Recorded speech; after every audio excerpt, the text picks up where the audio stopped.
Member সাহেব। ওয়ালাইকুম আসসালাম। কি নুরু, তুমি তো আগেই আমার মেম্বারশিপ করা শুরু করে দিলাম, আমি তো মেম্বার হই নাই এখনো। তোমার কিন্তু আমার নির্বাচন এবার কাজ করতে হবে, অনেক কাজ তোমার।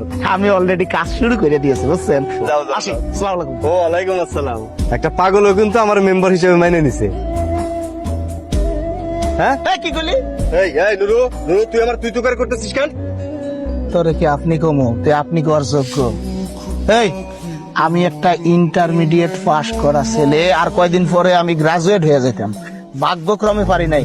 এই, তুই তো একটা অষ্টম শ্রেণী পাসও না, তোর বাপে করতো চাতালে কাম। হ্যাঁ, তোর সম্মান দেখানো ভুলে গেছে। হ্যাঁ, তুই আমারে পাগল কস। আমি পাগল, এই, আমি পাগল। এই নুরু, এই চাচা, চাচা মুরব্বী, ওক যদি এখন আমি বিসমিল্লাহ করে বাম গালের মধ্যে ডান গাল দিয়ে কষা একটা চর মারি, আমার অন্যায় হবে? অন্যায় হবে? এই, আমি কিন্তু জনপ্রতিনিধি।